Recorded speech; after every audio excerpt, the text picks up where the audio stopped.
Olá pessoal, tudo bem?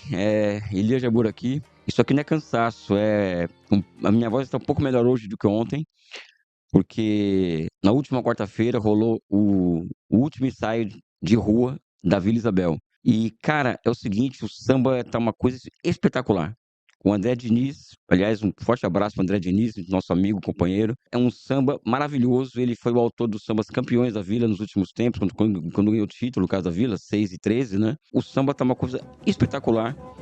E a Boulevard 28 de Setembro ficou assim, foi flutuando, sabe? Então eu cantei o samba do começo do ensaio até o final do ensaio, né? Muito feliz, muito emocionado. E aliás, eu queria muito agradecer as demonstrações de carinho que eu recebi durante o ensaio. As pessoas me viam, tô passando com a bateria e lembravam da gente. Isso é fruto, em certa medida, do trabalho que nós temos desenvolvido desde 2019, 2020, quando foi um momento em que eu me transformei, tentei e tento até hoje me transformar em um intelectual público, né? E agradeço muito essas manifestações de carinho. Enfim, eu peço a paciência de vocês para minha voz, né? Não é nada demais. Passa e depois piora, evidente, né? A pergunta que se faz é a seguinte, né? A Venezuela, foi uma invasão à Venezuela, né? Os americanos entraram em território venezuelano, sabiam onde estava Nicolás Maduro. Antes disso, houve um cerco naval à Venezuela. E em seguida, houve a invasão ao território venezuelano, o sequestro do presidente venezuelano, Nicolás Maduro, e sua companheira. Isso levantou uma série de debates no nosso campo político, ou seja, não só no nosso campo político, mas no geral, da necessidade do Brasil ter ou não a bomba atômica. A pergunta que se faz sempre nesse tipo de ocorrência, como foi o caso da Líbia, o caso da Síria, o caso do Iraque, o caso do Afeganistão, será que se esses países tivessem bomba atômica, os Estados Unidos teriam os invadido? A Coreia Popular tem bomba atômica e ela nem ameaçada é mais. Muito pelo contrário, o Trump quer diálogo com eles. O Irã, por exemplo, né? Se o Irã tivesse a bomba atômica, tal sonhada bomba atômica aliás, sonhada não, termo incorreto, né? A tão aludida bomba atômica iraniana, que eles estariam em processo avançado de confecção. Se eles tivessem essa bomba pronta, ela seria vítima dos ataques que elas sofreram de Israel, por exemplo, e mesmo essa proxy war que os americanos tentam fazer por ali, por exemplo, eu acho que não. Então a resposta que eu trago de imediato para vocês aqui é a seguinte: o Brasil precisa ter uma bomba atômica. Como diz o nosso chefe aqui, o Yuri, aqui do estúdio, ele fala que é a bomba do diálogo, e é verdade, é a melhor definição que eu encontrei nos últimos tempos sobre o papel da bomba atômica é a bomba do diálogo. Isso quer dizer, por exemplo, Elias, você então é favorável à guerra, você é favorável à violência, você não defende a paz mundial? Não, muito pelo contrário. Muito pelo contrário. A grande questão, e talvez ela seja uma das grandes contradições do nosso tempo, é que a manutenção da paz mundial, não é, demanda equilíbrio de poder. E o equilíbrio de poder desde o final da Segunda Guerra Mundial, aliás, desde quando, se eu não me engano, 1948, a União Soviética, ela lança sua bomba, ela se equipara aos Estados Unidos, do ponto de vista militar, em poder militar, é a bomba nuclear. Né? E todos aqueles países que operam a partir de uma lógica estratégica de soberania nacional como algo fundamental, tem bomba nuclear. Ou aqueles que puderam fazer. O caso da China, por exemplo, a China é um caso em que Nikita Khrushchev rompe com os chineses, com Mao Tse-tung, e os técnicos soviéticos que estariam trabalhando no programa nuclear chinês saem da China, né, após esse processo. Os chineses dizem diz a lenda que os chineses pegaram o lixo do que eles jogaram o lixo, os pedaços de papéis jogados fora, juntaram os papéis e fizeram a bomba atômica a partir dali. Isso pode ser uma broma, evidente, mas pode ter fundo de verdade. Mas o fato é que os chineses foram o primeiro e único país do mundo a falar, ao testar sua bomba, prometer que nunca faria isso, seria o primeiro país a fazer isso a partir daquele momento. Porque antes, o primeiro país, o único até hoje que fez uso de bomba nuclear são os Estados Unidos da América. Uma coisa que é inacreditável, né? Ou seja, o país que fala em paz, Conselho da Paz do Trump, com direitos humanos, isso, aquilo, é o único país que usou bombas nucleares contra pessoas inocentes.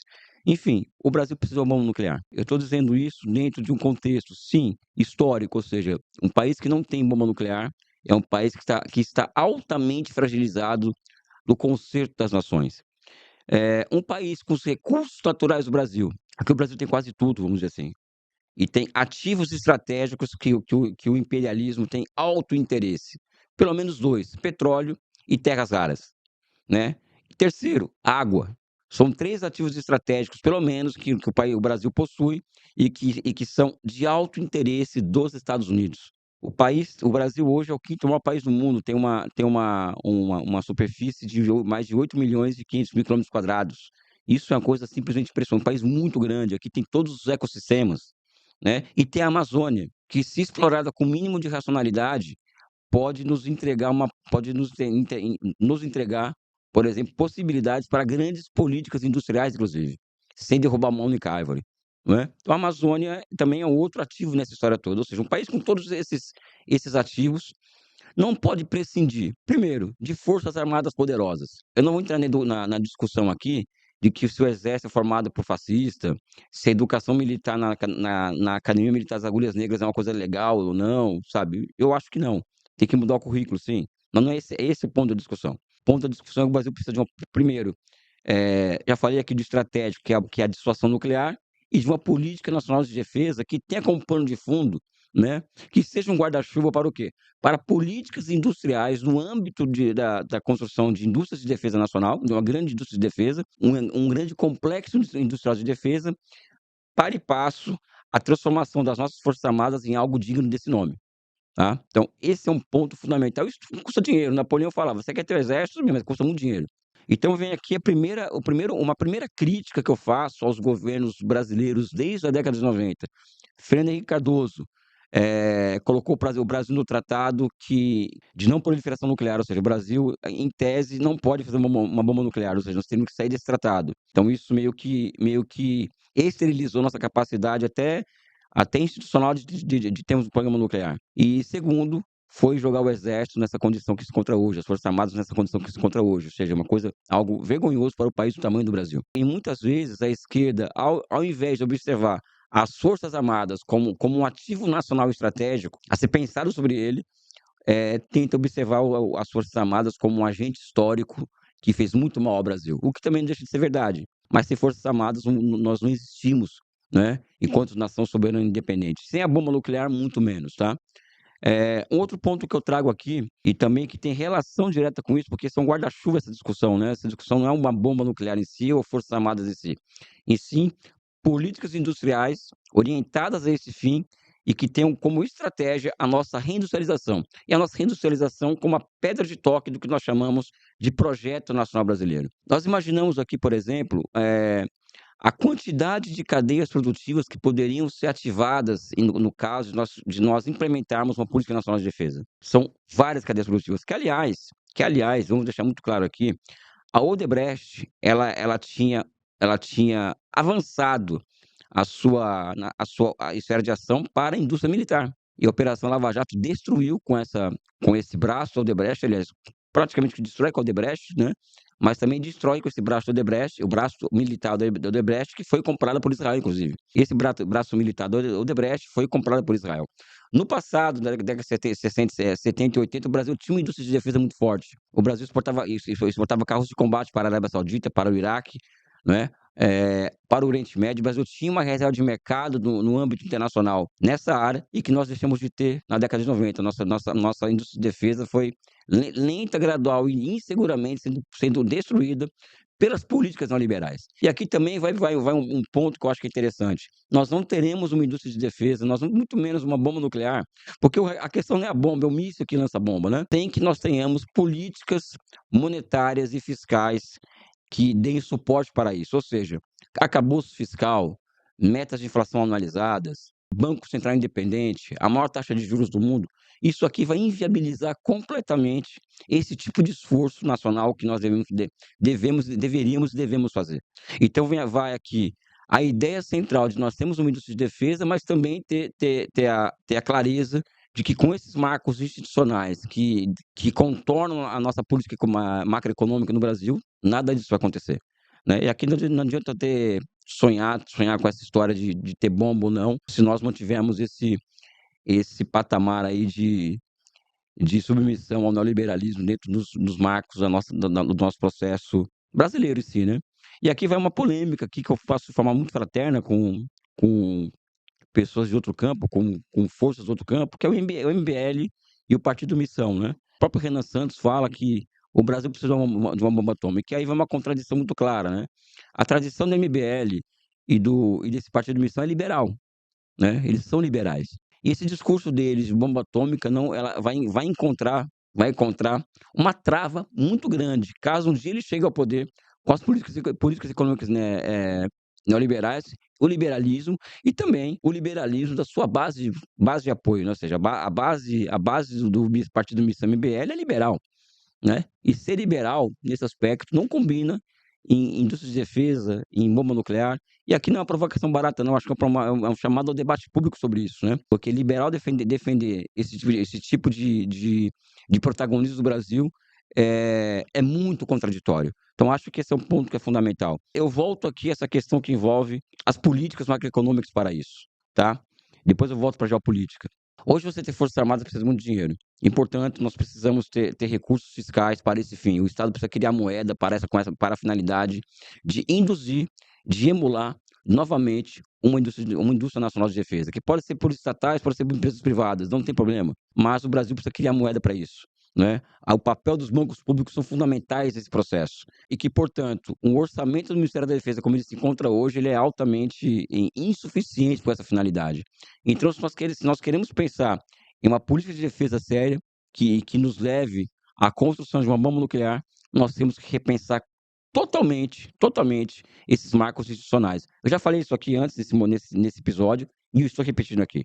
Isso não é um discurso, isso não é o discurso de forças armadas poderosas e capacidade de defesa. Bomba nuclear, pessoal, não é um discurso no abstrato. As pessoas que são responsáveis desse país e que são responsáveis por trabalhar com o futuro do Brasil, enquanto horizonte político, como é o meu caso particularmente, tem que saber que não dá para fazer omelete sem quebrar ovo. E quebrar ovo, nesse sentido, é o Brasil romper com as amarras, as amarras neoliberais que o mantêm sufocado, incapaz de enfrentar a realidade como está se impondo. Por que eu estou dizendo isso também? A minha experiência internacional, enquanto eu trabalhava no Banco dos BRICS, eu dialogava com chefes de Estado, eu dialogava com ministros de Finanças, é também interessante que eu notava muito nas conversas, na entrelinha das conversas. País que não tem indústria, pessoal, e país que não tem um sistema financeiro poderoso e capilarizado, capaz de sustentar essa indústria, não é um país levado a sério. No máximo que você vai ter é um soft power. No caso do Brasil, futebol, por exemplo, é um baita soft power. O nosso cinema está se transformando em um baita soft power. É o samba, é um baita soft power. O Brasil é um soft power por si mesmo, por ser um país muito rico e muito bonito. Mas isso é nem um pouco suficiente nesse conceito das nações. A China hoje está numa operação aberta de soft power mundo afora. A quantidade de influências que a China tem, que a China está recebendo e que saem de lá falando bem da China, que é cada vez maior. Só que antes disso, a China construiu um país, né? Construiu um processo rápido de industrialização, um baita sistema financeiro, forças armadas poderosas e um poder de dissuasão impressionante. Ou seja, eles fizeram essa lição de casa. A mesma coisa dos Estados Unidos. O American Way of Life ele é sustentado pelo maior exército do mundo.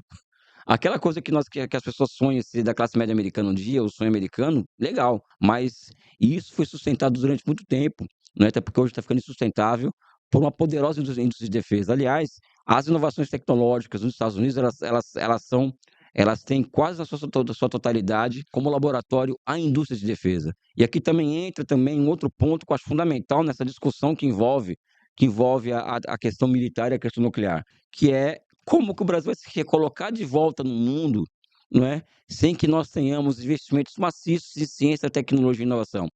E aqui estou falando não investimentos que vêm do orçamento da União, não, é que vem de bancos públicos, do sistema financeiro. Sem sistema financeiro não existe país, não existe nação. Um país não tem um sistema financeiro público e privado próprio, capaz de sustentar o esforço por investimento, o catch-up, que é a busca pelo emparelhamento com outros países, também não é possível. O complexo industrial militar, ele por si só, ele é um ninho, um baita laboratório de inovações tecnológicas.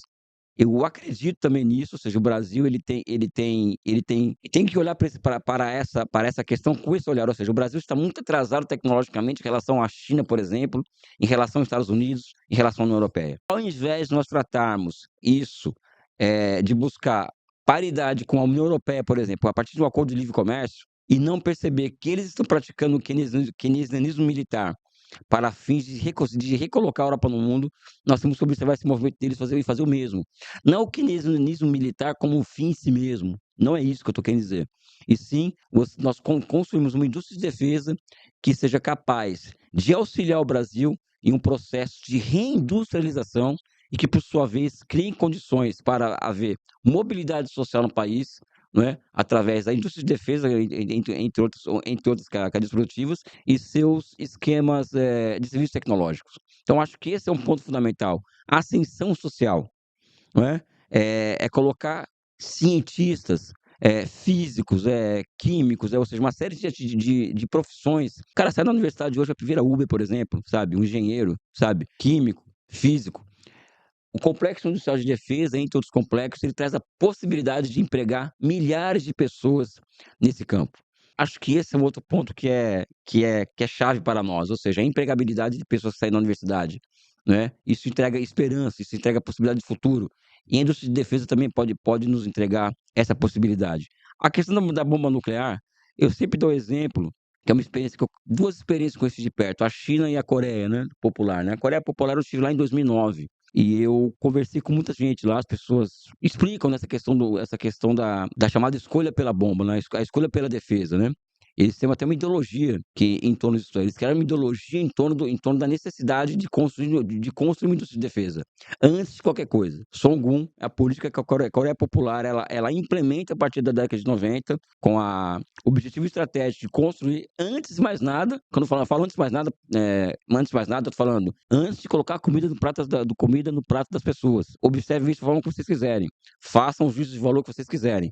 Mas o fato é que a Coreia Popular, eles escolheram um caminho que para eles era o único possível naquele momento, que é a construção a construção do elemento dissuasório, ou seja, a bomba nuclear, né? E após a construção dessa capacidade, aí sim, voltar as atenções para a melhoria da condição de vida do povo. Tanto é o que está acontecendo. Eu sinto muito de termos vivido na China agora há 2 anos, quase não ter visitado a Coreia Popular.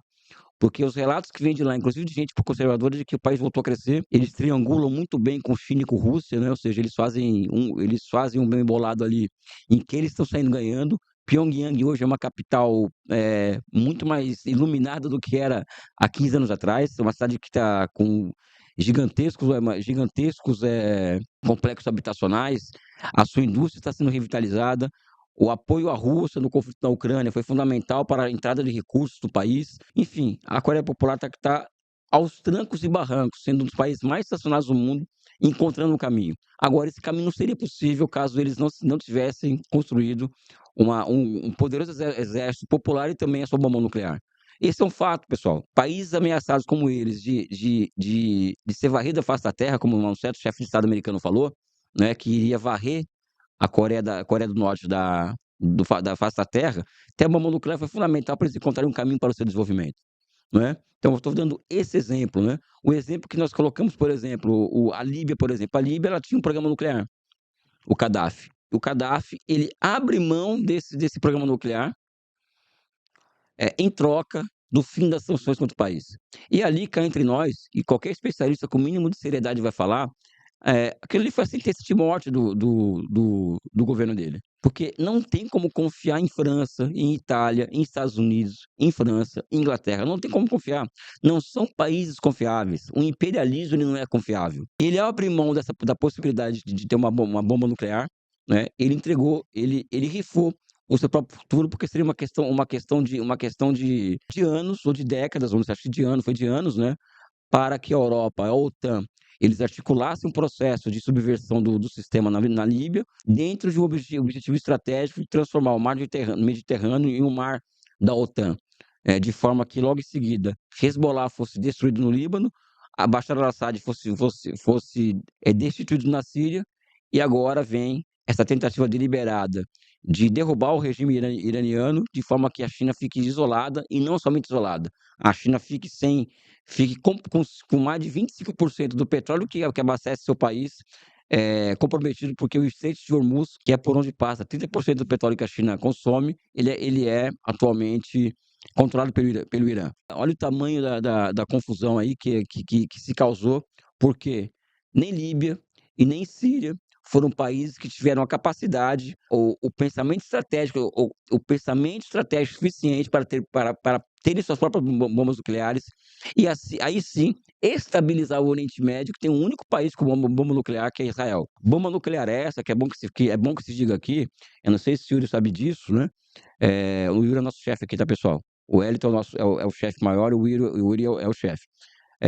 Israel construiu sua bomba nuclear em cooperação com a África do Sul, né, do apartheid, né? Isso é algo que as pessoas têm que saber dessa história. E o Irã, com bombas nucleares, ou a própria Síria com bombas nucleares na época do Bashar al-Assad, aquilo ali criaria um ambiente minimamente equilibrado. Eu não gosto da palavra equilíbrio, uma hora eu falo por quê, mas equilibrado, mas o equilíbrio ali de forças não interessa aos Estados Unidos, que demanda com que o caos reine no Oriente Médio de forma que eles consigam governar aquela região. E, infelizmente, hoje o Oriente Médio ele está sendo construído à imagem e semelhança dos Estados Unidos e de Israel. Muito por conta da Líbia não ter tido uma bomba nuclear, o Bashar al-Assad não ter tido a dele, e por aí vai. Aqui na América do Sul, eu já defendi no passado a ideia de que o Brasil deveria ter uma arma nuclear conjunta com a Argentina. Primeiro porque elevaria a integração entre os 2 maiores países da América do Sul. Nem no futebol eu torço contra a Argentina, nem no futebol eu torço contra a Argentina, né, eu não sei por quê. Eu não consigo torcer por um europeu contra o sul-americano. E acredito que Brasil e Argentina têm um destino em comum, e esse destino em comum poderia ser coroado através de um programa nuclear conjunto. Não é possível mais. Os Estados Unidos já estão colonizando a Argentina. Espero que eles superem essa condição. Eu confio muito no povo argentino, mas hoje esse sonho que eu tenho particular não é realizável. O Trump fez essa política de segurança nacional deles a nova, e o corolário Trump, que busca reavivar a doutrina Monroe, e ele coloca abertamente ali que o objetivo estratégico dos Estados Unidos foi tratado no último episódio de Meia Noite de Pequim, a reindustrialização do país e impedir com que os seus inimigos, Rússia e China em particular, tenham acesso a recursos naturais e ativos estratégicos na América Latina, o que significa que o Brasil, a qualquer momento, pode sofrer um bloqueio porque exporta soja para a China. E exportar soja vai água junto, você sabe disso, né? Então, um país como o Brasil é imprescindível ter essa capacidade de dissuasão nuclear, até para que a América do Sul, não somente o Brasil, tenha algum protagonismo no mundo. Porque hoje, se nós formos observar o cenário das nações no mundo, né? Por isso que é bom ficar fora do país um tempo, você vê isso daí. A América Latina não conta. A América Latina é como se não existisse no mundo. A África hoje guarda uma relevância, mas muito maior que a América Latina no cenário internacional. Por quê? Porque os países que compõem, que estão na África hoje, boa parte deles já alcançam uma unidade em prol dos seus próprios interesses. A África é uma região riquíssima em minérios, riquíssima, e os povos da África estão acordando para essa realidade. Então, a África hoje, eles atuam com muita coordenação na arena internacional. A América do Sul ela foi fragmentada desde os anos 2010, com o retorno de governos conservadores no Brasil, com golpes em 2016, Argentina e por aí vai. E recentemente Bolívia, nós perdemos as eleições lá, o Chile, você sabe o que aconteceu, né? E o que sobra aqui hoje é um Brasil que, aos trancos e barrancos, também vai se mantendo um pé lá, um pé cá, né? A Colômbia e a Venezuela. Nenhum desses 3 países tem bombas nucleares ou tem condições militares de enfrentar os Estados Unidos. Eu minto, a Venezuela tem um baita de um exército. Só que é um exército que nunca foi experimentado numa guerra, e também um exército que caiu um pouco o crédito, como muita gente acha, diante da possibilidade da traição que houve e que permitiu com que Maduro fosse capturado assim de forma cirúrgica naquela situação. Enfim, pessoal, eu vejo a bomba nuclear como uma necessidade existencial do Brasil.